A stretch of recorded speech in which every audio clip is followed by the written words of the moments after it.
Welcome to the Barbell Strikes Back. I'm James McDermott. Miguel Porter is joining me on the show, co-host extraordinaire. Miguel, what's up? What's new? Um, had a bit of a cold spell earlier this week, but weather seems to be back to normal. Yeah, it is. It is. We've had a very weird summer.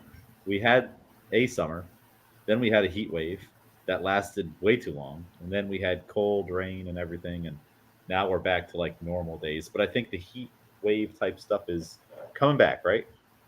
Yeah, I think that's typical. I mean, yeah, they have like really hot days in September, sometimes even like early October. So I'm sure we'll have a couple more fake outs. Yeah, there's more 90-degree days coming, which I'm not opposed to it if it's like more of a dry heat.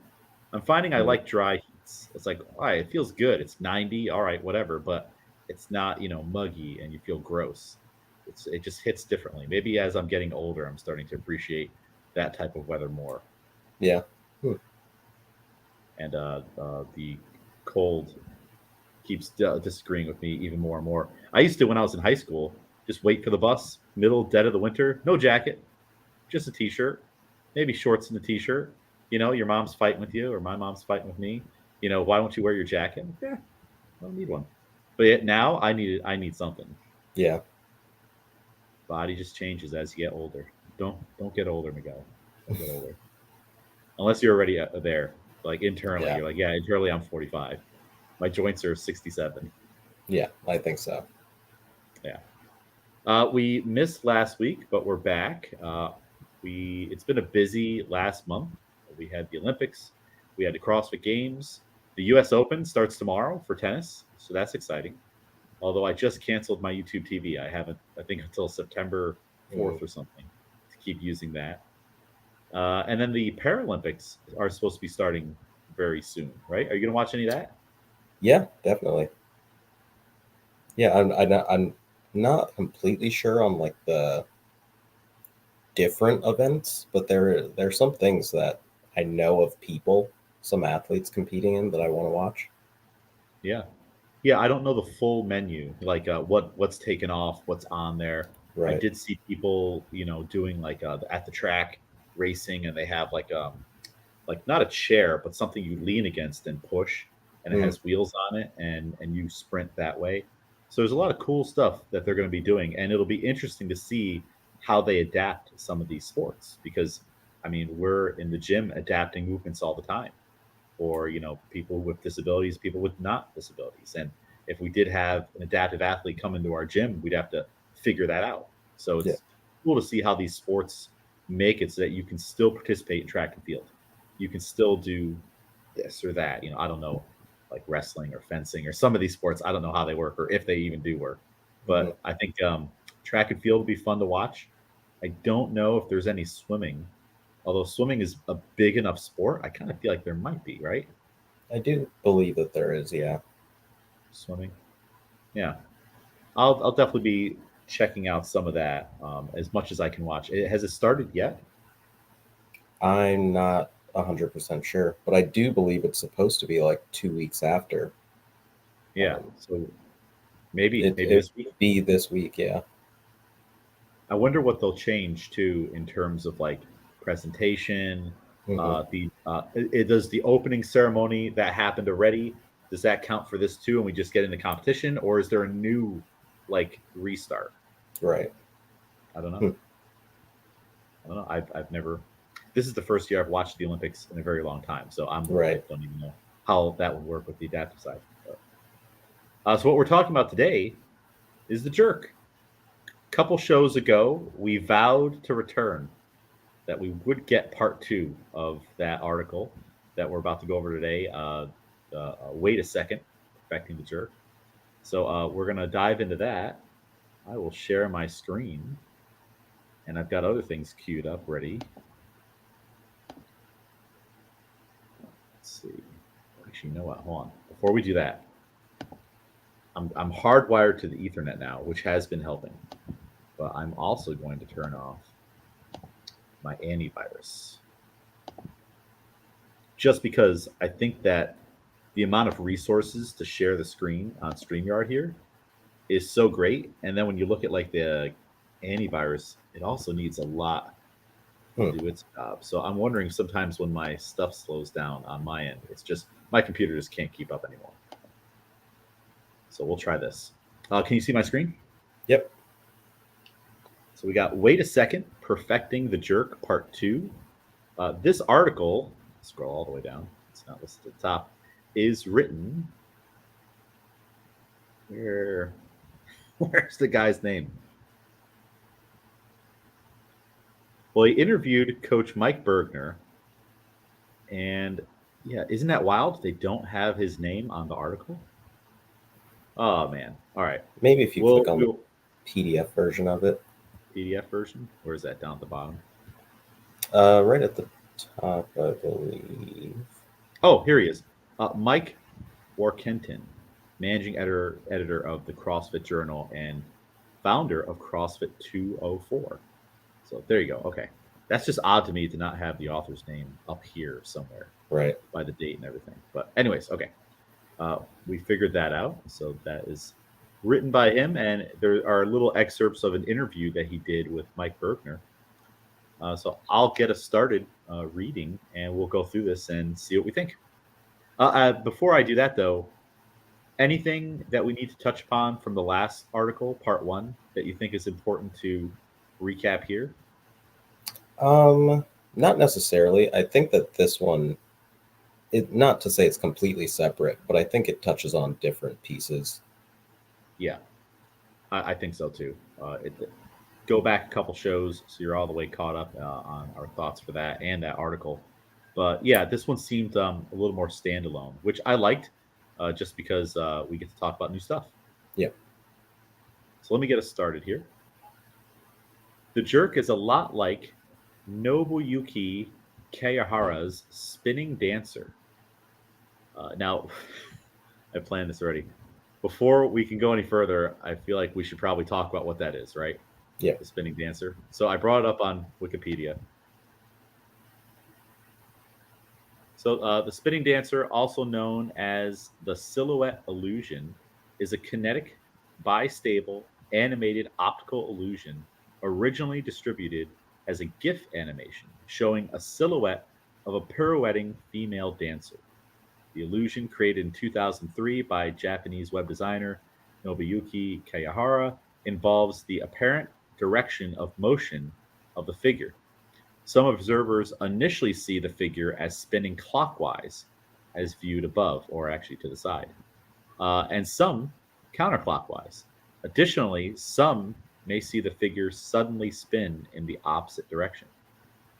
So I'll just ask you, what direction is it spinning for you as you look at it? Yeah, I would say clockwise. Yeah, I think so too. I wonder if this is one of those things, if you stare at it long enough and don't blink, that it changes. But I haven't seen it spin the other way so far. Have you? I think when I initially look at it, it does look that way, but then when my eyes kind of settle on it, then it is clockwise. Yeah. Interesting. So yeah, there's a lot more going on here on just the psychology of visual perception, the effects of it. But I thought it'd be important to at least get a little background there. So back to our article. Some see the silhouette spinning clockwise, while others see counterclockwise movement. The effect of the optical illusion is so profound that the brain struggles to grasp how the opposite movement would even be possible. Look at the silhouette again, and you might see that the movement has somehow reversed. The jerk is all too similar. So hold on. Let's go back. Holy crap, it reversed for me. Yeah, it's still clockwise for me. Oh, it just changed back to clockwise. All right, that was weird. Was it originally clockwise for you when we went back? Yeah. Okay. Well, all right, I saw something. Or I'm starting to think I see things or believe I see things. Hold on, let's go back. I'm gonna click it again. Boom. Nope, we're clockwise. All right, that was I swear, Miguel, I swear I saw it going the other way. And then it started, once I blinked, it started to go the other way, or the clockwise version. Interesting. Okay. I'm going to have to go back and read the rest of this Spinning Dancer Wikipedia article, which I'll make sure to put that article in the show notes, even though it's linked in the article here, if anyone wants to check it out to see what that all means. All right, why don't you take over here? Yeah. All right. Some athletes intuitively understand that the jerk is about moving the body around and under the barbell. Other athletes perceive with certainty that the bar must be driven upward. In reality, both are correct to a degree, just as the illusion spins both ways. The problem comes down to timing. Look at almost any slow motion heavy jerk. Here's 264 kilos, courtesy of Alexei Lovchev, doping violation notwithstanding, and it's clear the bar is driven up and received about above the height of the rack position. Watch again, and it's clear the lifter's body is driven downward in a lunge that's lower than his standing height. I love how we have to have the little thing in there, doping violation notwithstanding. Right. I don't know if that's all the way necessary, but let's take a look at Lovchev's jerk. So here he is doing the clean. This is on Hook Grip's Instagram channel.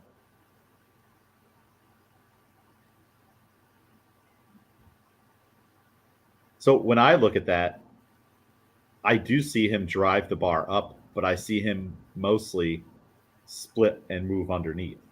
Right. What do you see? Yeah, I think it's right. It depends on what you decide to look at, I guess. But I would say that his where the bar ends up is slightly higher than just in the catch in the split, is slightly higher than where it starts off when he's in the rack position, but his body is clearly going below where his standing height was. So, I think the point, and I will go through it, but I think the point is to drive the bar up as much as you can, knowing that you're not going to get it all the way up there, and then moving your body under and around. Yeah, I mean it's an athletic movement. Like this right here, Lovchev, 105 plus kilo lifter at the time when that was the heaviest weight class from Russia, and this was at the time a new world record of 264 kilos, which is 582 pounds. And so of course you're not going to drive 500, almost 600 pounds super high, but you got to get it going, right? Yeah. And you have to then once that's when the timing comes into play. You start moving one way and you have to quickly reverse direction after all that energy you just put into the bar has it going up a little bit. All right, let's see. Let's say this also set a new world record in the total with a 475 kilo total. These both break Hossein Rezazadeh's world record set over 10 years ago. What a way to end the male portion of the competition here in Houston at the 2015 World Weightlifting Championships. And like it said in our article, this lift no longer stands because of anti-doping. He was popped. What do you think about his split jerk position? I think it's pretty impressive. Yeah, definitely. Even his arms as well. Record. Yeah, it's definitely like giving everything that he could there. It's like it's cool to see him. Like I'll play it one more time. If we remember this position here, like his leg position looks great. Body's maybe a little more forward, but hey, it's a world record. It's 264. And it's funny that he can get here or get there. But then, the recovery is like, he's in a battle to hold it there. Right. So he's going to get there like in the blink of an eye and not even be there that long. And of course, if this wasn't a world record, you'd want him to try to bring the front foot back a little bit first. But like, it's just not always going to be perfect, especially when you're at this type of a PR level. Yeah. Okay. So we just finished that paragraph there. And there's Lucas Parker. Have we talked? I feel like we've talked about Lucas Parker a couple times and debated Yeah. on whether or not he's still doing stuff. I still don't know. I haven't looked it up. Oh no, he's not competing anymore. No. Okay, he's retired. All right, I'll pick us up right here. And in this photo, what's it say? When the feet are off the ground, the athlete pushes hard against the bar to drive downward into the split position. So that's what that photo is showing. Maybe not the best photo, but I can get what they're saying there. I wonder how heavy this ladder got. That's got to be what? 315? That's 335 probably right there. Uh, So I'm pretty sure they're using pounds, and those are 45-pound plates. yeah, potentially. I'm trying to think of, because if this is a ladder and it looks like they're doing full clean and jerk, I don't know how heavy they would have gotten at this time. Yeah. Because the next one is 315. Or no, if that's 315, and then you have, or excuse me, no, if that's 335, and then the next one is 315 plus 50, that does seem like a big jump, and it looks like there's two bars there of the same weight. Interesting. Okay. Back to the article.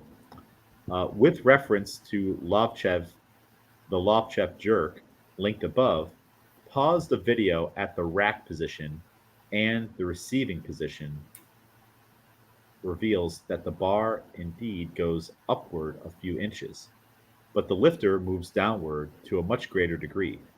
Indeed, it would be pointless to use the dip and drive if it didn't elevate the bar at least a little. Yeah, that makes a lot of sense. But comparing distances of travel shows downward movement of the athlete is more critical than upward movement of the bar with heavy loads. And watching the jerk in slow motion shows that most of the upward momentum of the bar is imparted by the legs long before the arms come into play. Essentially, the leg drive buys time for the athlete's arms to push him or her under the bar. I feel like in our the context of our weightlifting class, we know this very well, Yeah. and you guys do a pretty good job of doing that. This is but if you think in like a CrossFit class, maybe like the split jerk specifically pops up, you know, it's going to be like a lot of jumping push press type of deal. Hmm. What do you think about that? I think you have coached within the last few months the split jerk in a class, right? Yeah. How'd that go? Do you remember? It actually did go, it went really well, actually. I was actually kind of surprised. Because it was it was a push jerk into a split jerk after. And I did find that the split jerks were, I would say, technique wise, a lot cleaner than the push jerks that I saw. Because I think with CrossFit, in using the push jerk, it's very much drive the bar up, especially in CrossFit. And Yeah. then with the split jerk, people were able to get a lot lower. Like there were a lot of low catches that I was kind of surprised about. Um, and working with people throughout that class, that was the focus on catching it lower. Any misses that we saw or difficulties were because it was a high drive up instead of getting below that bar. But overall, I would say a lot of people did well. That's good to hear. And I think in that complex, it's good to have like the push jerk there as a little primer on finishing the drive, Yeah. and doing just enough with the drive, and then have that feed over into the split. That if you just had a couple practice swings on legs, legs, legs, and then legs, and then a quick dip underneath it with the split, I think that's definitely going to help people get a little bit deeper in their catch and catch in better positions too. Yeah. Do you want to pick it up here? Yeah, from the quote, right? Yes. Yep. You never push the bar up. That's the point I'm trying to make. The acceleration of the drive is what keeps the bar up, and then you push your body down with fast hands. Mike Burgener of CrossFit Weightlifting explained. The principle is as follows. An athlete drives with the legs to accelerate the bar as it moves upward and off the shoulders. When the athlete's feet leave the platform to move to the split position, it's impossible to add significant additional upward force to the bar. Watch Lovchev's head. It starts to descend with speed the moment his feet leave the floor to move to the split position, meaning his arms are driving him downward rather than driving the bar upward. Imagine you're standing in a canoe next to a large yacht. You take a pole and push hard against the yacht. The yacht might move imperceptibly, but your canoe will move several feet away from the yacht. It's the same with the jerk. That makes a lot of sense. 500 plus pounds overhead. You're not going to push it that much further, but you can use the weight to leverage yourself against it and push away from it almost. Yeah. And, you know, like for you, when you're doing your jerks, your hands are open. And a lot of people will jerk with their hands open or not even like a full grip. Like I'll go thumb underneath. And it's not, but if I'm push pressing, I might do something different. But, it's, I think having an open hand is a great way to kind of teach yourself to not use your arms to push the bar up or to push it forward too, Yeah. because there's a lot less room for error. What do you think about that? And is that's something that you've been doing that's helped you a lot, right? Yeah, I think right. I think the way that I would grip the bar before, or like a tightness to it, kind of pushes the bar forward instead of straight above or behind my head. Um, so yeah, I think it just eases things. It allows the bar to settle in a better place before I start the movement, and then yeah, it's kind of a good cue to know that I have to tighten my hand when it's kind of at its highest point, just to catch it. And when you push press, you have a full grip, right? Um, yeah, I guess probably even a hook grip. Yeah, And a hook grip. So, and you know, that's obviously a lot more arm heavy. I think for a lot of people, the jerk can be uncomfortable. Like it's uncomfortable one because it gets weird trying to split your legs and have your brain work that way and get into the right spot and feel what it's like. It's easier to like pick up, snatch, and clean and jerk or cleans than it is like a really nice split jerk. It takes a lot of work. But with having your hands open, you can relax things, keep your torso rigid, and just have the bar be more loaded to your body.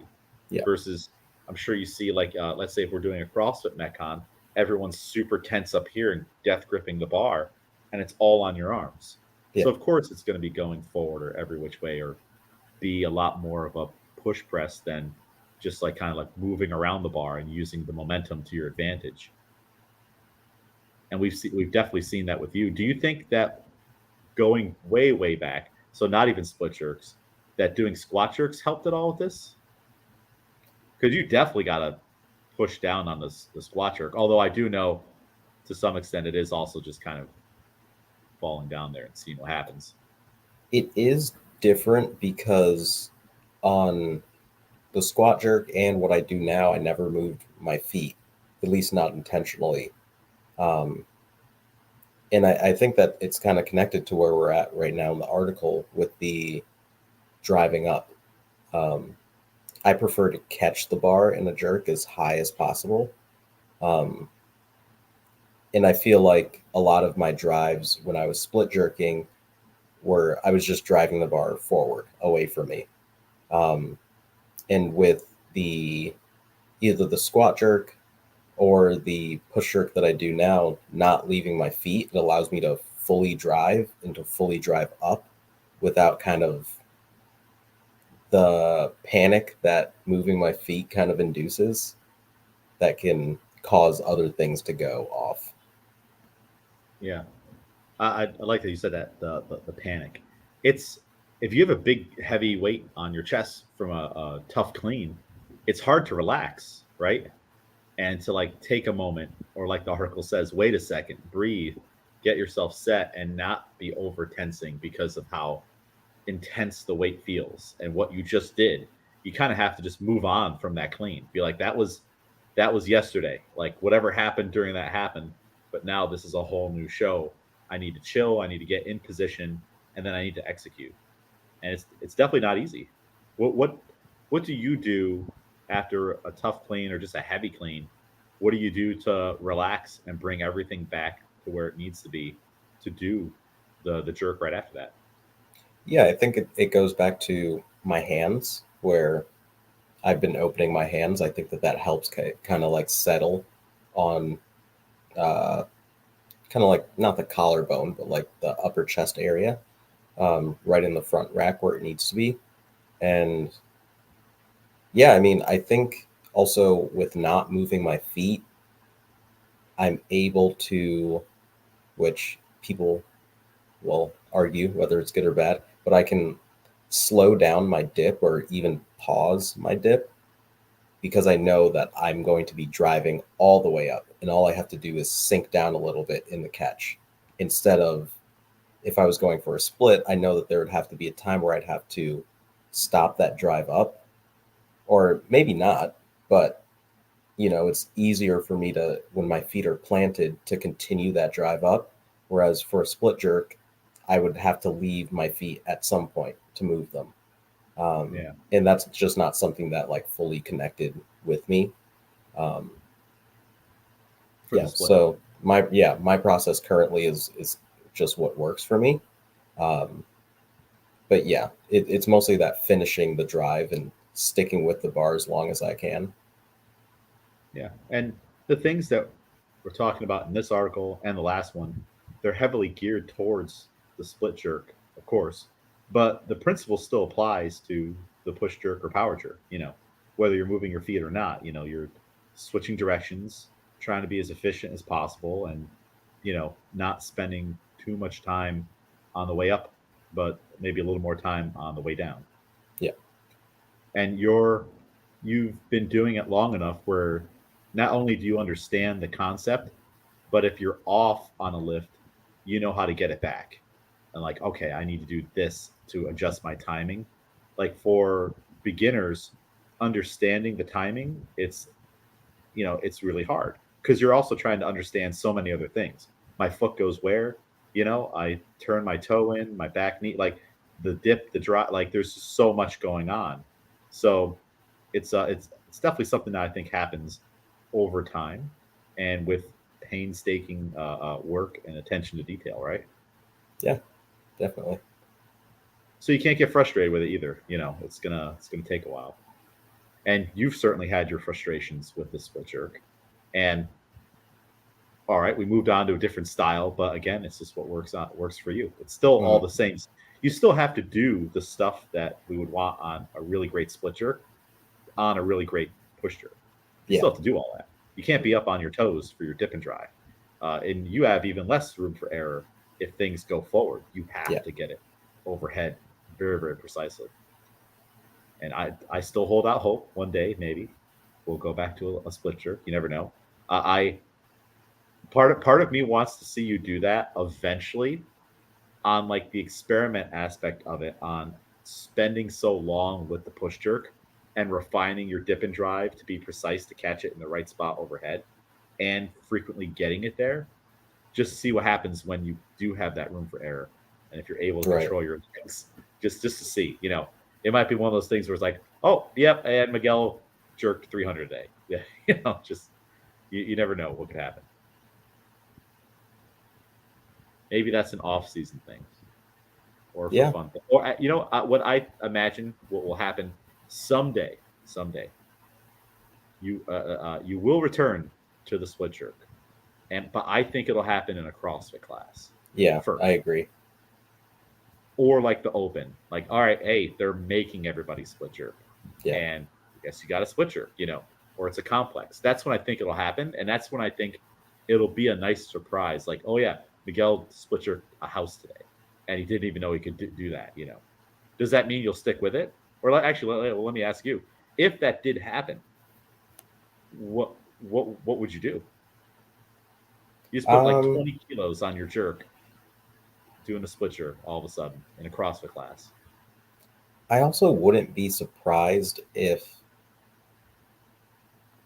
it depends. It feels very comfortable right now doing a regular squat clean into a push jerk.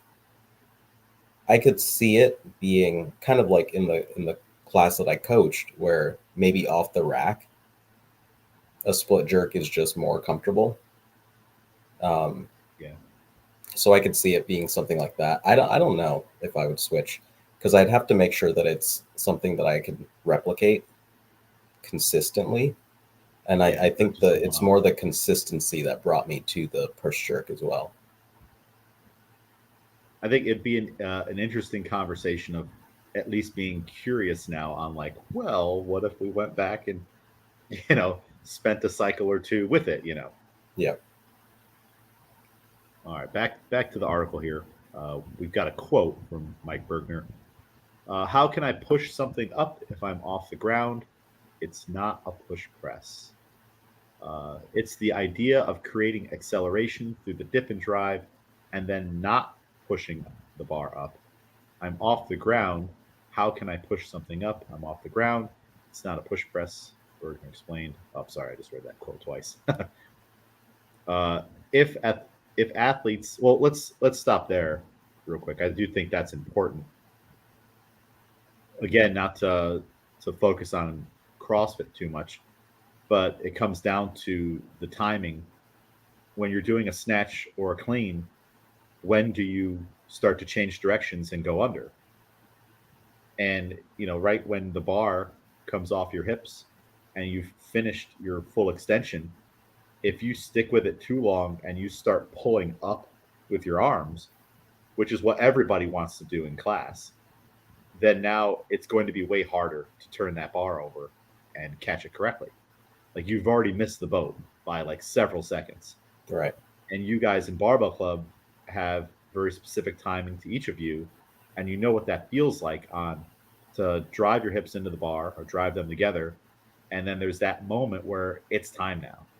And I think for you guys, if you miss it, you miss the time, because that still does happen. We might just miss the lift outright, or you're going to have to walk it forward, and it's going to be maybe an uglier lift. But in CrossFit class, they're actually trying to do that, to keep pulling. So it's like a different battle. It's to stop them from continuing to pull, but for you guys to encourage you to continue to pull. Yeah. Does that make sense? It's Yeah. like Yeah. flip and reverse. And no doubt you've seen that in your classes with power cleans, squat cleans, and all the snatch variations. On everyone's just taking way too long to do that, and it's so inefficient. And then they're, of course, for CrossFit, even more gassed for whatever the next movement is. Mm-hmm. So it's the same. It's the same premise on the jerk. Drive it up just enough, get the hip extension, and then go under it. And if we're talking about the hip extension, how I don't know how long, Miguel, does the hip extension need to last on any of these things? Yeah, not long at all. I mean, it's just once you do it. I mean, I don't even know if there needs to be any delay or lag. I think once you're fully extended, that's you've done the job.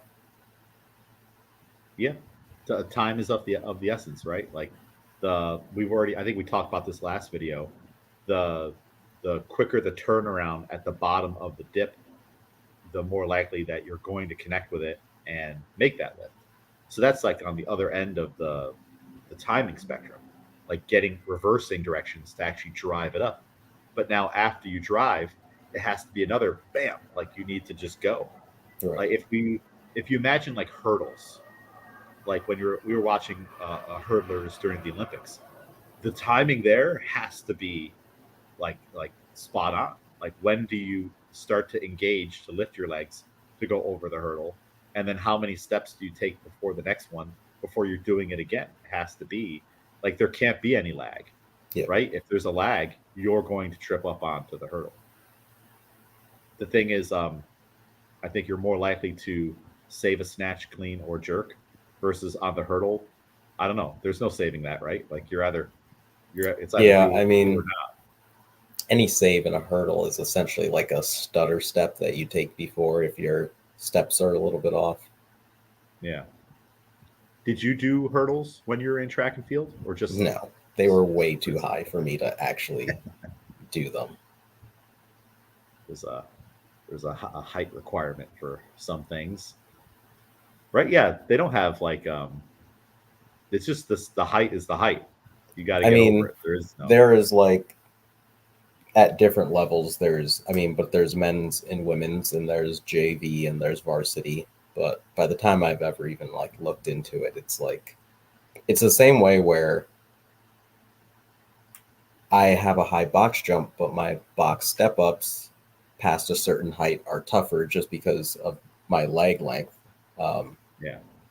it's the same thing with hurdles where, yes, I can jump over it, but my the hurdles really, like if you watch Sydney McLaughlin do the 400-meter hurdles, like her legs are so long that it's essentially just a step over the hurdle each time. Um, Jumping over the hurdle isn't what you want to do. So, yeah. That's well, I would say that's what I would have to do, but we ain't getting over that hurdle, Yeah. or at least not the majority of them. Find me the practice ones that are a little bit lower. Let me continue here. So yeah, that's just an interesting. We can tie in the snatch and clean jerk in on this, and the push jerk.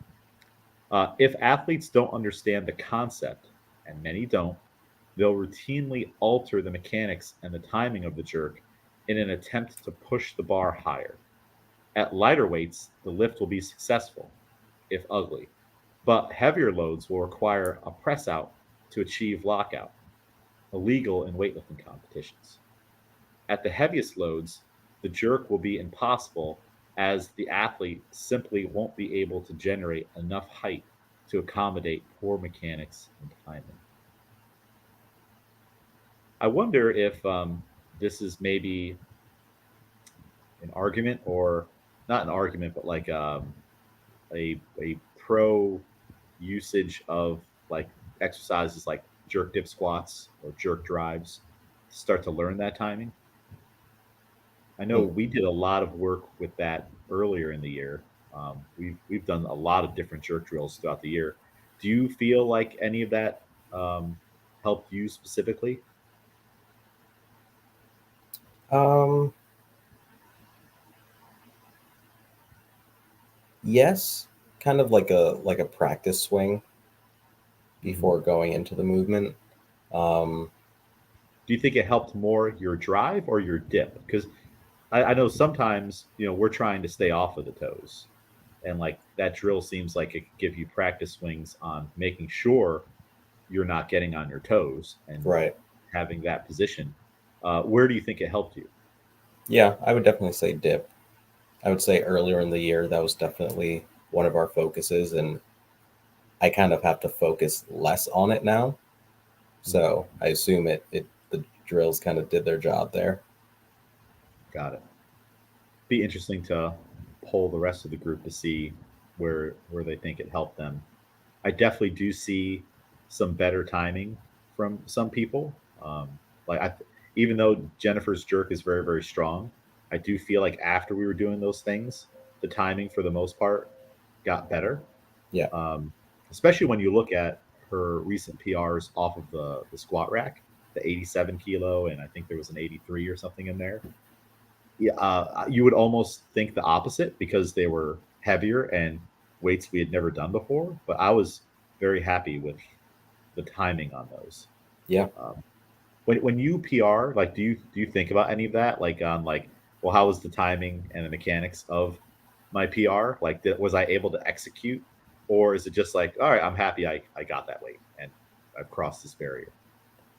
Um, it depends. I think snatch and clean and jerk are different. Um, Mhm. Some of the snatches are like, ugh, they don't always look the best, but I'm glad I got that weight kind of out of the way. I think clean and jerks, to me in my head, I think I'm still lagging behind where my max clean and jerk actually is. So I do focus I would more on agree. like, how everything looked. And all right, based on the way that this moved, I know that I have this amount left. Um, and I think my timing for my jerks in the last couple PRs I've had for my clean and jerk have been pretty spot on. Yeah, we have the example of the 110, 111, and 112s. The first time you hit 110, or was it 110 or 11 estates? 110. 110. The first time you connected with that, the feet kind of went every which way. It was still like a push jerk type of thing. Like we even called it like almost like a kick jerk, like what Kendra Ferris used to do, or close to that. But then the next time you hit it, it was significantly better. And then not long after that, I believe you hit 111, and then 112 came very recently. That was at the meet, right? That we did at Yep. Round Lake. Hmm. So in very quick succession, after not going that heavy for a while, your technique got significantly better. So that's a whew. All right. Did something with the programming there. All Yeah. right. Because it's not like we were pushing it crazy heavy, but we were spending a lot of time in those weights where it's like, 88 again, Yeah. like the mundane weights. Do you feel that way about some of those weights where you're like, again, here we are, my old friend 87 or 93, that you have to just keep hitting over and over and try to make those better consistently to get your Yeah. top end. Yeah. Essentially, is really just making as many of them towards those higher ends. Though it isn't even top end. I mean, that like 80-ish% range, 80 to 90% range, it's very important to like make sure that those aren't a problem ever. Yeah. They're essentially your minimums now. Like a lot of people focus on the maximum, but you have maximums and you have minimums. And let's say if 90 kilos on the clean and jerk is your minimum and your maximum is 100, I'm just throwing out numbers there, not that they make sense. But if the better you get and you keep raising up the minimums, we can assume that the maximum is also going up. Like, Yeah. so if what would you say on the snatch and the clean jerk? Like these are my minimums. I can walk in and I'm going to hit them majority of the time. I know for our group, it could be the difference on like, did I eat today? Was work stressful and whatnot? We do train at the end of the day, but like, what are your minimums on the lifts? Yeah, I think it's essentially what I've been putting in as openers in the last few meets. I mean, I think any day of the week, 89, I would say 90, but I think once I get to 90, it's kind of gets like mental. Um, Yeah, but I would say 89 any day. Um, and then on the clean and snatch. jerk is, yep. And then clean and jerk is tough because it was kind of 100, but a 100, if I pass out, um, I know that I've at least got one at 100. Um, but now I don't know. I think my minimum for clean and jerk, if that's not an issue, is upwards of that. I would say it's 105 would probably be a good Yeah, number. I mean at the regional you power clean and jerked 107, right?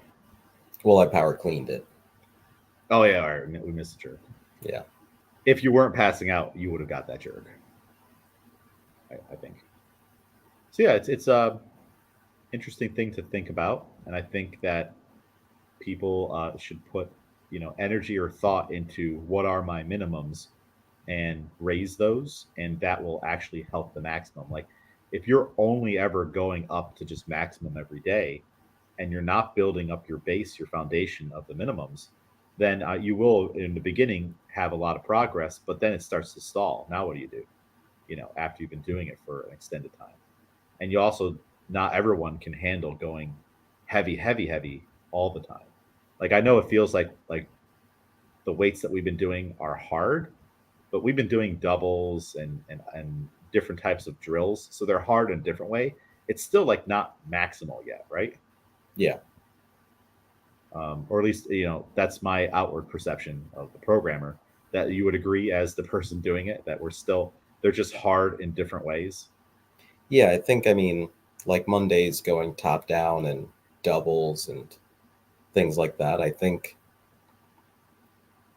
yeah, I'd say we're getting close to the maximum of those drills, but I think each person is able to go into it knowing that their actual max of that lift is well above that. Yeah. So yeah, not as much of a Yeah, problem. like look at Schaff. We're doing top downs with like 112, but his max clean jerk is 137. Yeah. Like, does it suck that we're doing doubles on that? Oh yeah. But that's how we're choosing to approach building up the minimums. And that's been like my mission for a while. I've told you guys, where it's like, how can we get more out of a lot of the weights that we normally do? Like, even just like the lightest warm-ups, why wouldn't we do a three position, or a little complex with those, like 40 kilos, something that you can just completely brush off. Maybe we can use them as a little bit of a technique primer. And then we go into the main drill of the day, and it's triples or doubles on something that we're doing, and they're just hard because of the drill, but those are still closer to your, like, they build up to your minimum weights. And I Yeah. think every time we do them, it, like, at least mentally, it's like, look at what I've done with 115. Like, I've thrown that thing around every which way, and now when I just have to do one of them in my build up to a competition, opening attempt, it's not that bad. And if Yeah. anything, I've got all the strength benefits of all that work I just did. It's cool to think about, like, all, Yeah. like, just like how to even attack it. And that's not even like, that's how I'm choosing to work on our minimums.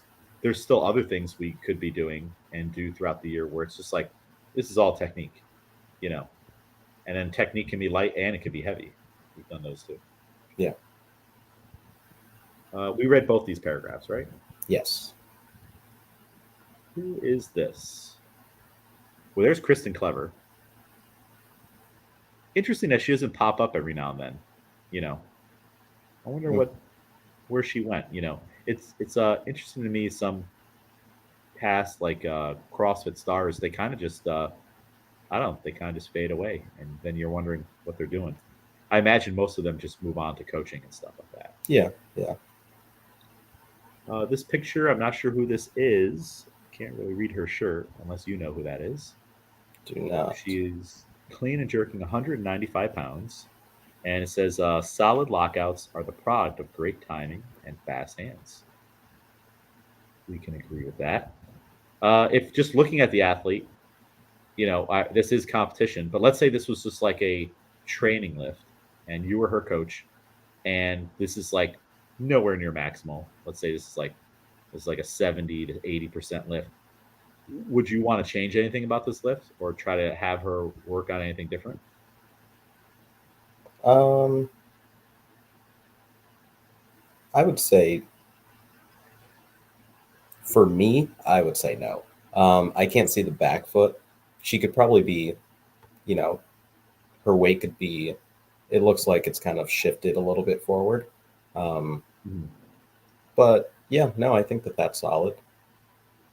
Yeah, the overhead position looks solid. She could probably tighten that up a little bit. If you can, if you see down by the number, I think that's a 3 or an O3. It does look like a little bit of a rib flare going on there, and maybe we could fix that by having her weight shift back, like you said. It could be the camera angle, but it does look like that front shin is a little forward. Yeah. I think you said that too. The weight looks a little forward. So yeah, I think if we move her back, and if this is a weight where we can make changes, maybe you have her do this again. And so I guess if that's what we're trying to change, what cue would we give her? Like, what are we trying? I guess what is the ultimate goal of what we're trying to change?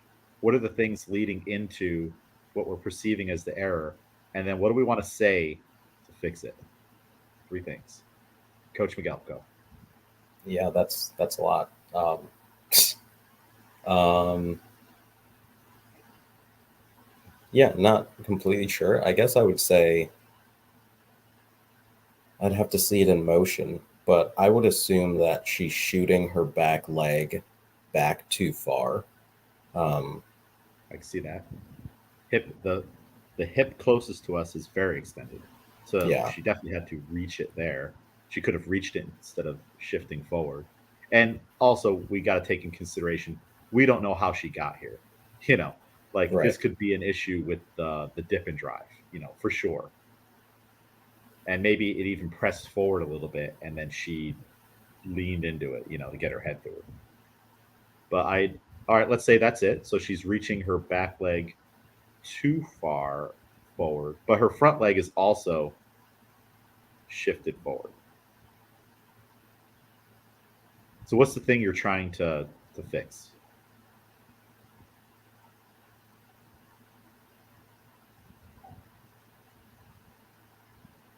Um,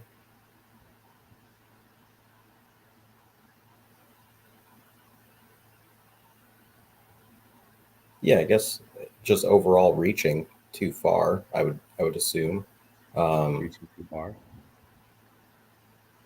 doing too much from both ends. Yeah, I don't know. I don't. Again, I think I'd have to see it in motion to really know exactly. Um, Making because some overall, assumptions. yeah. Oh, keep going. No, no, go ahead. Oh, I was gonna say maybe uh, I mean I've done it. Like you're like, hey, whatever her name is, get a little deeper in your split, and then this is the next lift, and it goes completely too deep. I'm like, oh crap. All right, Hmm.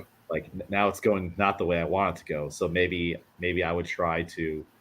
I'm trying to fix the feet, have her catch it a little higher, like even with like her legs and everything. Like we don't need to be that deep into a lunge type of position. Or maybe I'd want to put more emphasis on the front leg, like try to kick your heel forward more. But if she's getting that deep, she's still going to have to like lean into it like this. Yeah, So I think I want to say if we could see it in full motion, which we could go back to the games someday and find this lift. Something had to have happened, I think, where she pushed it forward and had to push everything through. Just sacrifice the midline, push through the back leg, put more weight on the front leg, and now here we are. Because she wanted to make sure that she got it locked out. This is probably not even a heavy weight for her. It doesn't look heavy, right? Doesn't look like she's struggling too much. yeah, But maybe she wants to make sure, it's the CrossFit Games. She wants to make sure she got the rep. So she just kind of like pushed everything through. I think if this is like in class, I'd want to fix the midline issue going on. And then I might try to do that the same way. Like, all right, brace your abs more. Don't rely just on the belt, but then maybe try to catch it or meet the bar a little higher. Don't full on get too deep and push through. Interesting. You know what we're gonna have to do now? Part three. We have to go back and find this lift. We'll be back. good luck with that. We'll be back. I'm pretty sure I can find it. Just got to find this event and go through. When I'll have the time to do that, though, whole nother thing. But it's a fun exercise, right? Do you ever do that? Like look at some of these things and try to figure out what could have happened, and if it did, how would I try to fix it? I think it's a good exercise, good coaching exercise. Hmm. A picture definitely makes it harder, though. All right, you can pick it up from here. Yeah. Most coaches are familiar with athletes, often very strong pressers, who see no point in dropping under a bar. These athletes fixate only on upward movement of the barbell. Their light jerks fly off their shoulders, their heavier jerks are pressed out, and their heaviest jerks fall to the floor as the athletes fail to put themselves in a position where they can get under the weight. At its root, the error is conceptual. The athlete wants to drive the bar upward only. Mechanically, the error starts with footwork. Athletes who want to drive the bar upward treat the jerk like a push press, keeping the feet in contact with the floor far too long in an attempt to employ the arms to elevate the bar. The split under the bar is an afterthought that happens far too late. The critical moment of weightlessness missed. The athlete's feet are now bearing too much load to allow them to come off the floor to properly jump to the split receiving position with speed. Most people who don't move their feet, they're going to be pushing the bar up more. When you move your feet, you're driving your body down, and that's the key, Burgener said. Yeah, that all makes sense. Do you think? I mean, it's like he says. At its root, the error is conceptual. You know, do you think that for a lot of people, pressing and pushing the bar overhead comes from a place of focusing on the actual end result of where the bar needs to go and how you finish the rep versus the meat of how to get there? Like Yeah, you're just like, I'm only concerned with the bar must go from my shoulders to overhead.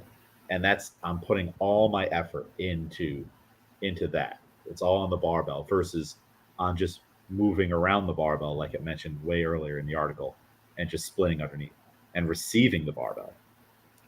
yeah, and I think it's one of those things of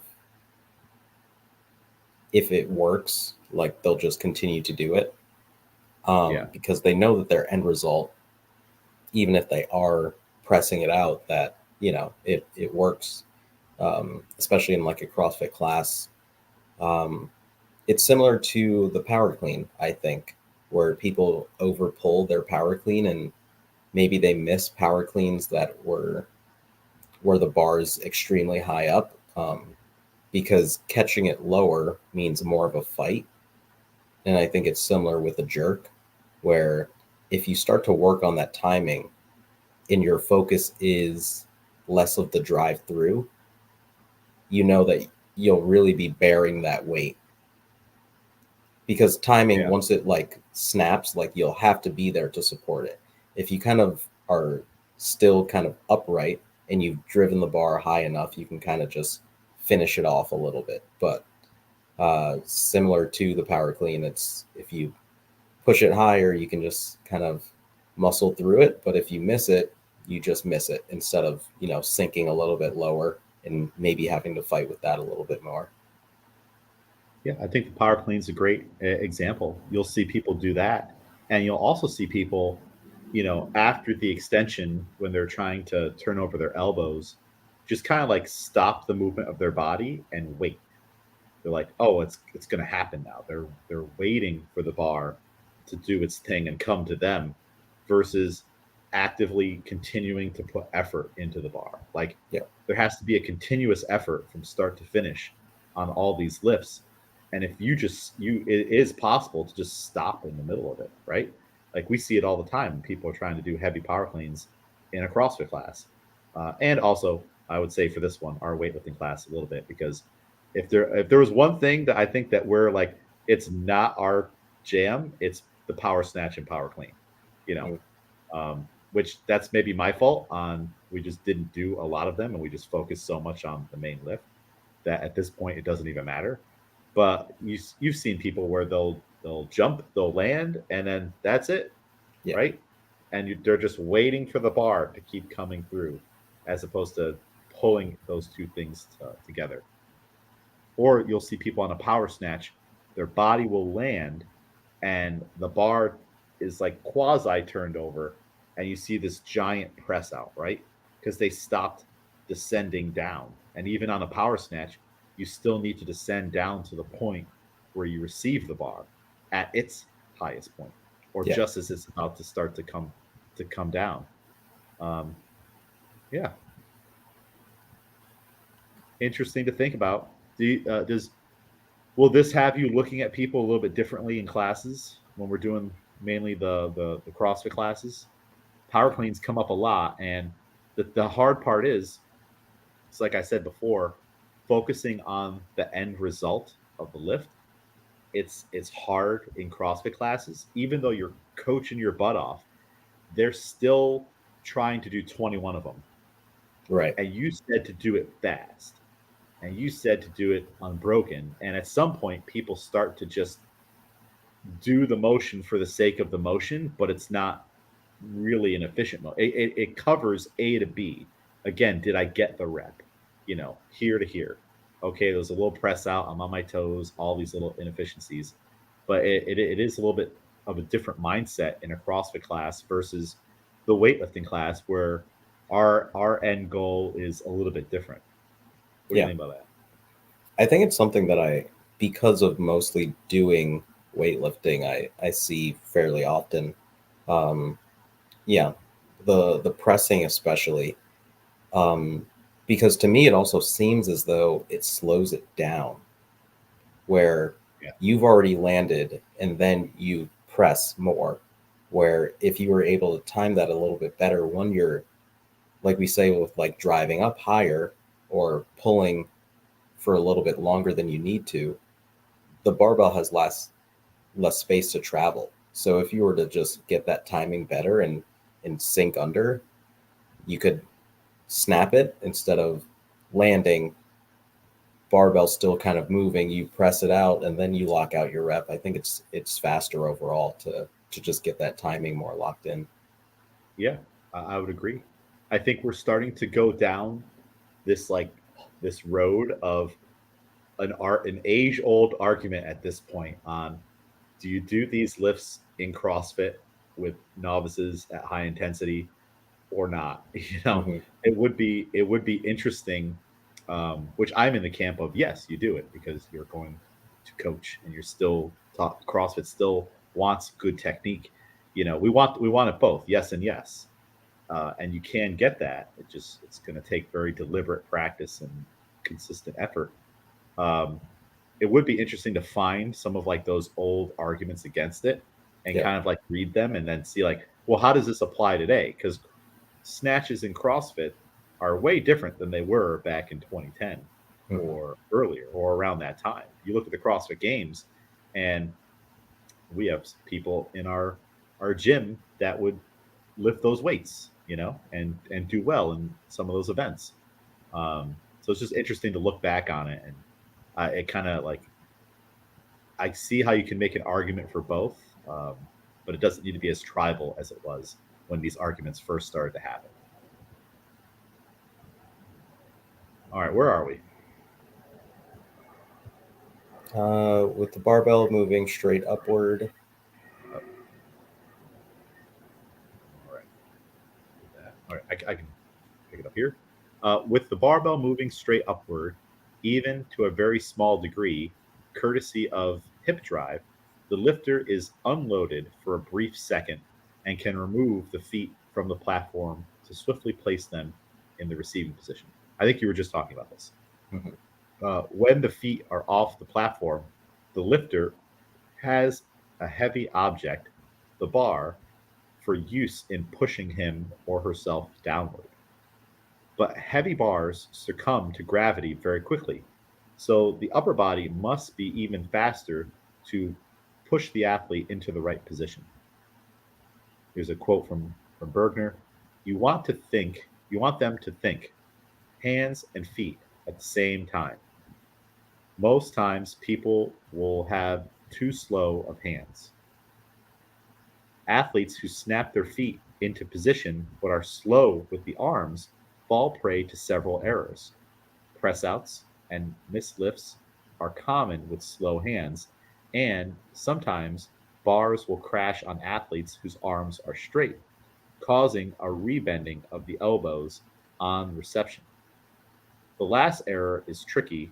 The athlete indeed beat the bar down and got the elbows locked out, but the lockout was facilitated more by the speed of the lunge than by the active pressure of the hands against the bar.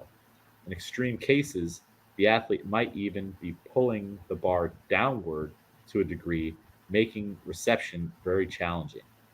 The solution: faster hands, which I feel like I yell that a lot on keeping the hands fast. Mhm. Um, yeah, very interesting. I don't know if I can think of. I'm sure I've seen it, but if I can actually think of seeing that last error on the athlete pulling the bar down as they go to split. Yeah, I guess that would also be connected to just not finishing the drive upward. Yeah.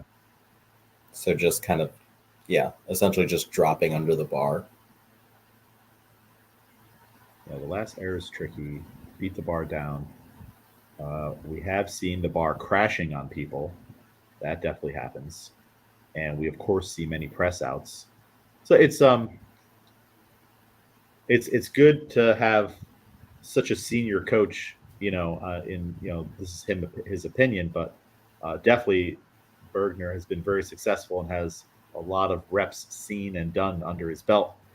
It is cool to have an article like this where he pretty much just sums it up like this is the solution, or this is a place where you can like start to focus your attention. If you have an athlete pressing out a lot, and even if it's competition or just training, focus on the hands, right? Like let's speed that up. Whether that's try to punch through faster or turn your wrist faster. If it's like a snatch or a clean, like the hands and feet are so important in this whole thing. And sometimes you can overlook them because the body, the legs, and the arms are the big things moving, right? But it's the little things that are going to set you up for success to use the big things even better. Yeah. Any thoughts on anything else in these three sections? No, I think it's goes along with what we've been saying. Yeah. The solution: faster hands. You can take it from here. We got Rich Froning and we got Jason Khalipa. Look at that arm bend. We know that arm bend, right? I guess, yeah, yeah, yeah. All right. You can pick it up, right? That quote. It's just a timing issue, Bergner said. They've got to they've got to learn to drive the elbows out and meet the bar. You've got to teach him how to meet that jerk. And then the quote at the picture: if you can clean 400 pounds, you've got to be able to jerk 400 pounds. Yep. Bergner uses the tall I will jerk to. say real quick, it looks like Rich Froning there is using a thumbless jerk. Hmm, So his thumb is tucked under the bar and it's just sitting on the forearms. It's essentially that grip that you shouldn't use, let's say, on a bench press. Very dangerous. But the jerk, a lot of people, myself included, do that. I never had a problem with it. I've been closer to dropping a jerk on myself with my thumb wrapped around than I ever was with my thumb tucked underneath. What does that mean? I don't know. yeah. It could just be a weird thing for me. All right, continue. Bergner uses the tall jerk to fix slow hands and help athletes understand they must move down rather than push the bar up.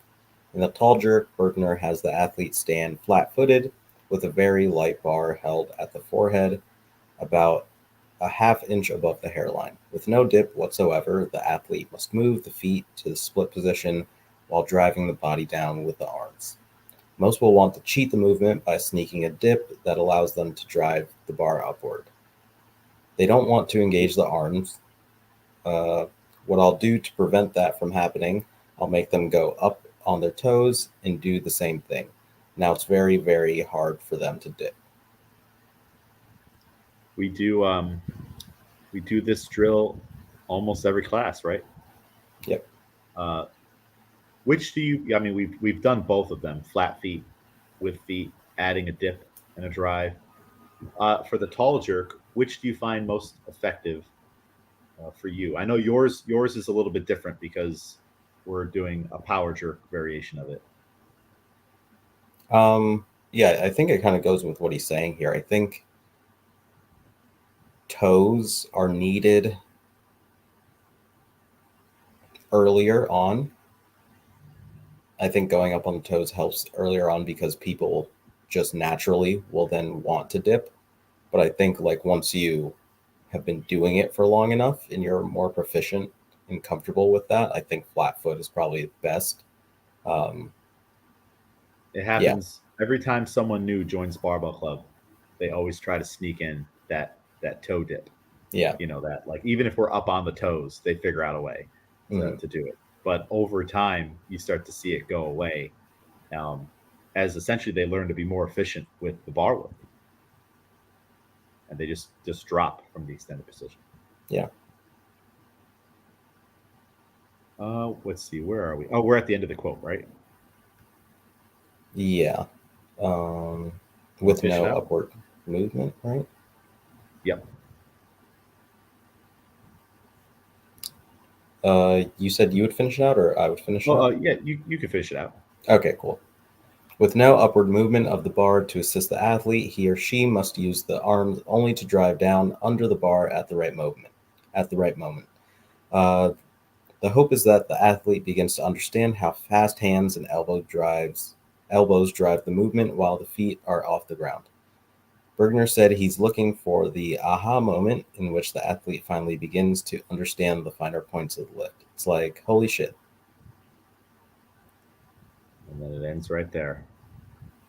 I don't believe there's a part 3. If there was, it didn't pop up in any of my searches. But yeah, I think that there's a lot to think about here. This article was pretty much focused largely on the timing, and I feel like the other one focused a lot on like the mechanics and the geometry of the rest of the body. Yeah. And it's like you need them both. If you're teaching someone how to do a split jerk from the beginning, keep it crazy simple. Like you need to get them into the position first before you can start working on like he says down here, the finer points of the lift. Just keep it simple and then layer things in. And of course, you'll get athletes from time to time who they just got to know, and they're gonna be thinking about things too much. But you've been doing this for a while. Is there any kind of like thinking about it a lot that helps you, or is it just like you just had to keep swinging the bat and learning how to do it better yourself? Yeah, I think timing is one of the later things that is like kind of popped in, and I think you kind of just have to keep doing it. It's hard to explain. It's really a feeling thing. So you can be doing the lifts for a very long time and never actually time it perfectly, or like maybe you do but you have no clue what you did or how you did it, and you don't really know the difference, and then I think timing is something that you kind of unlock, and then once you do it you get like, oh, I should be doing this every single time. That felt a lot better. New skill unlocked, like on the Essentially. like on Xbox where you get a new achievement and it pops up on the screen. Yeah, because I feel like once you get that, you don't want to do it any other way. Yeah. I'm assuming that still happens on Xbox. I'm going off of very, very old Xbox now. I would assume so. Well, I don't know. A lot of these games are online now, so I don't know if that has changed anything. Well, it's like if you can build it into the program, right? Like we have the same bar exercises that we do pretty much every time. I try to spice it up here and there, but we almost never not do the tall jerk. And if we're in a situation where it's like, okay, guys, we're running out of time, warm up the clean jerk the way that you feel best for you, a large portion of the group is still doing tall jerks and some tall cleans. And so it's like if we have someone new join, they just have to start training, recover from the training, and their weights are going to be, low at the beginning. But we're still sneaking in all that extra practice of like, well, let's go up on the toes and then drop and drop and drop at least once a class. And then over time, I think I see that stuff feed into the lifting. And it's like, I didn't have to tell you to do that. We prime ourselves to do that every single time we go to do it, to the point where I think some of you guys like to do some of that stuff, or at least it's interesting to see. I don't know if you guys are picking the things because you like them or not, but it's interesting to see everyone's choice when, all right, which snatch balance do you want to do? Do one of them. the one Yeah. that you feel helps you the best.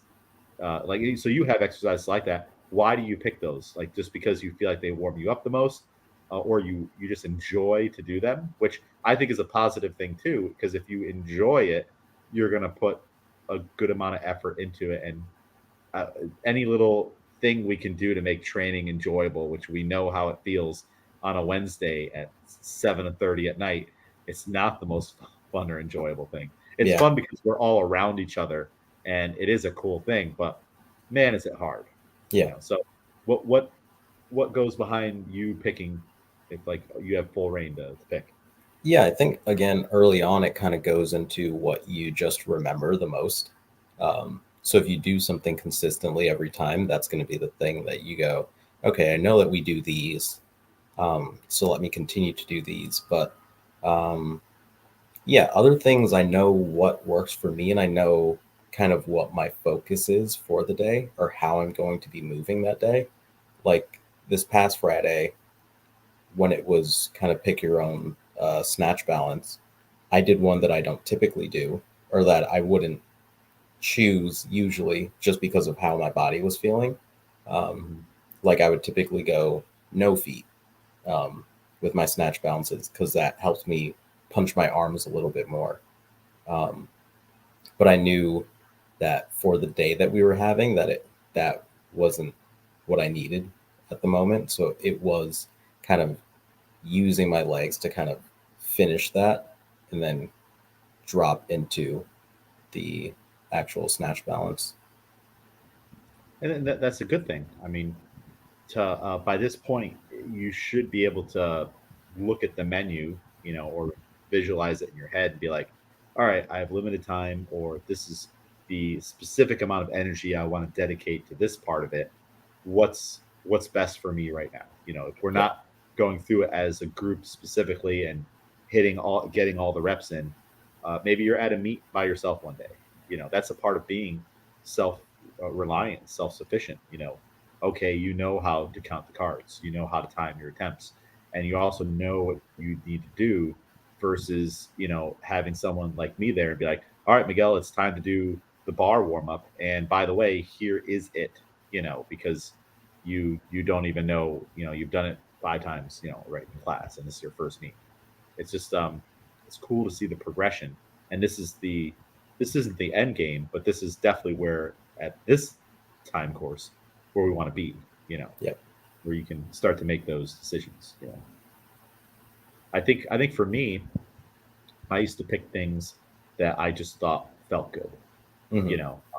and even in warming up, I might stick with a drill and keep adding weight to it. I think my last meet, Christmas in Kilos, all the way back in 2020, I was doing tall snatches and I added weight, just to keep feeling it, because it's one thing with the bar, but then you put on a pair of 10-pound plates and then another pair, and then they had pound plates, and then 25s on there, and it's like, ooh, I'm really moving fast now because I kind of have to, but like I just like the way that drill feels. Yeah. So I might like the all right.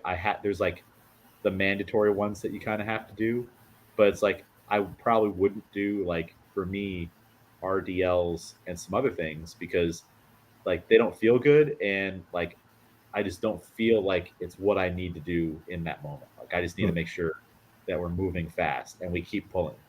So doing a bunch of tall snatches with the bar and then adding weight for a couple sets because I've got the time to warm up and do that. Well, now it's like, hey, keep pulling, keep pulling. And on that drill, as soon as you stop pulling up, like you pick your feet up and you're doing exactly what he's talking about in the article. Like you're using the weight on the bar to pull yourself underneath it, for just a snatch example. Well, now when I start to do snatches, I felt like I'm more likely to keep doing that after the contact versus like making contact and then whatever happens, happens. Yeah. It's like, oh, no, we told the brain like keep pulling, keep pulling. Hmm. So those are the types of things that I used to pick on, like what feels good to do and what is most likely going to be the thing that I don't do when I'm tired or it's heavy. So let's hammer it home on the bar warm up. And then on the clean jerk, no bar warm up, which is which is probably not good. That's just the reality of it. You guys do 1,000 times more bar warm up than I do, than I used Hmm. to do, because it was always just I got to coach class in 30 minutes, and we also spent way too long snatching. That's Yeah. always how it used to be. Way too long snatching, and then we have very little time to do the clean jerks. People are coming in for class. Just start loading it. Hmm. That's how it always was. Cool. Well, we'll have to find another article to take a look at eventually. Next week, if all goes well in the scheduling, we should have special guests coming on. Uh, I'll I'll leave it as a surprise. Yeah. Leave it as a surprise. We have some a duo of special guests that are going to come on and tell us all about their latest athletic achievements. And speaking of athletic achievements, we did have some people this weekend do a little bit of racing. So we're in a whole other sport now. But from our gym, Albany CrossFit, Mo Bonder and Kate Corbett did a 10K at the Thatcher Park Running Festival, and Chris Wen did the half marathon, and possibly, we don't know yet. Christina Pirati might have done the 10K too. We don't know. Hmm. Someone said they thought they saw her there. So now we're like doing this thing on like, was she there? Was she not there? Were you just seeing things? If she did do it, she did it very quietly. Which is fun too. So congratulations to all of them. Nice. Miguel, any closing thoughts on the article, the jerk, this 2-part series? No, nothing at the moment. I guess if I ever go back to the split jerk, it'll be good to have this knowledge. Yeah. I can't wait for it to happen. It's going to happen. We'll see if it happens. If what I think might happen will happen. But that's part of the fun, right? Yeah. I would say that my my closing thought is just the biggest thing that I maybe took away from both articles, which is just what he said there right at the end, Burgener. The solution is simple, unless you make it not so, and it can be easy to like have an idea and complicate the fix in your head, and then you're like, oh, I said way too much on that. It should have just been like, just move your hands faster, whatever that means, Yeah. or punch the bar. I've done. I will do it many times in the future, and I'm sure you've done it, where you're like, you come away from working with an athlete, and you're like, I said way too much, didn't I? Have you done that? Yeah. And there's no going back after it. You've already opened this door. You can't just stuff that information back in, and then maybe you look back and you're like, you see them thinking about it, and you're like, well, all right, let's see what the next person is doing, and we'll circle back, and then you get back and you're like, remember all those things I said? All right, let's just focus on this one thing. Forget all that other stuff I said. Move your hands faster. Sometimes I think that's a normal part of coaching, right? Sometimes the athlete needs a couple practice swings and crack at a lift. Sometimes you, as the coach, need a practice swing or two, or a couple cracks on how in the world are they supposed to fix this.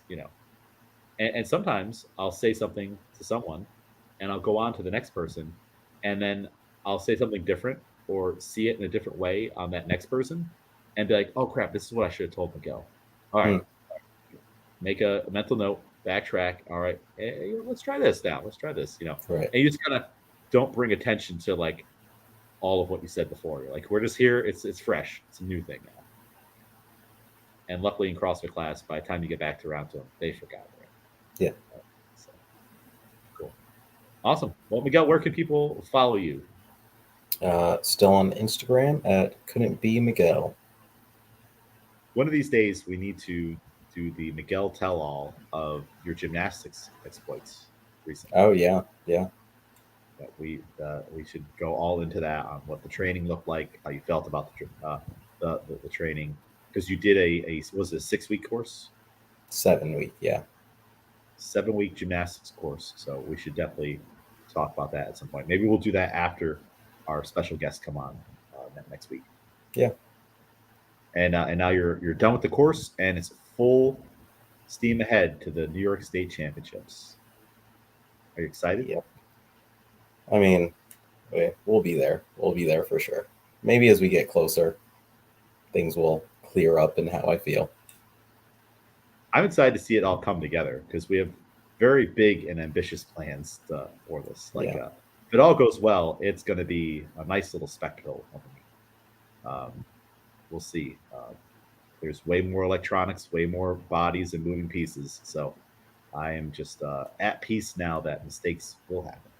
Yeah. You know, like it's like you can't walk into it. I feel like if you walk into an event that big thinking it's going to be perfect before it finishes, you're setting yourself up for maybe some distress. So I'm just walking in being like, yep, people aren't going to show up for their shifts, or someone's going to need to do this or that, or someone was overbooked. Like, you just have to already accept it all, because at this point it's so big, and just have fun while it's happening and then reevaluate after. That's the most you can do. Yep. Awesome. Well, you'll be in class tomorrow, right? Yep. I'll be there. Hey, shout out to Miguel and Jennifer, the only two holding down last Friday's training. We won't spread everyone's business, but people were out and about, not at our bar, not at the bar, Right. Doing stuff, putting in that time, getting those reps. But you and Jennifer were there, and I think we had a great session. Yeah. A lot of good lifts done. So shout out to you guys. Pat yourself on the back. Well, I feel like you like it when that happens. It depends. Almost like in a similar way of like, all right, I'm going to be going upstairs and doing an extra work that no one knows about, type of thing, Right. Like that way. Mm-hmm. I don't know. Is that true? Yeah, sometimes, depending on how it goes. Yeah. Yeah. Jennifer's not that way at all. Jennifer's just like, no, I would be here either way, Yeah. Because Jennifer rarely misses. So cool. Awesome. Well, I will see you tomorrow. It is week 6 in our training cycle, and I'm making some adjustments to the programming. I think we're about done with the box jump stuff. I don't think anyone will be upset that it's going away. It has to go away at some point, and I don't think that there's value in one more week. I could be wrong though. What do you think of this from an unbiased perspective? I mean, I think last week we kind of, at least for me, it felt a little bit better. So I think we've gotten out of it what we needed to, because I think we're at a point where the weight in like height will be too much if we add on to it. Yeah. So I think that we were at a good spot. Which this week, if we did do it, it would be the same height but just heavier. Yeah. So just it's just been incrementally going heavier each week. But I think I'm seeing out of it on everyone's jumping and landing during that, we got what we want out of it. Mm-hmm. And what I'm also seeing is better things on the lifts that I was hoping we would get out of it. More specifically, again, the jerk. And I would hope that tendon strength and other things like that have improved. Because it's not like we just started working on this. It'd been popping up in day 4 for a while. I know not everyone's been doing day 4, but I would hope that the time span we've been working on plyometrics has helped. So yeah, I think for the mental sanity of the group, there are some things that we need to progress maybe a little earlier as well. Mm. So it's not just all physical; it's also psychological. I think we're getting to the point where everyone is starting to we're getting to the point where things are hard enough that people are almost reverting back to CrossFit mentality of I'm just going to finish it, and it's hard. I'm going to finish it any way I can, and I would rather dial this back and put better effort into our lifts than to have this now be at a point where it's taking away from the lifts and we're making sacrifices on the lifts that we shouldn't be doing. Yeah. So little changes, not big changes. Awesome. All right. Well, I will see you there tomorrow. Yep. Later, Miguel. See ya. Thank you everybody for listening. We need a cool sign off.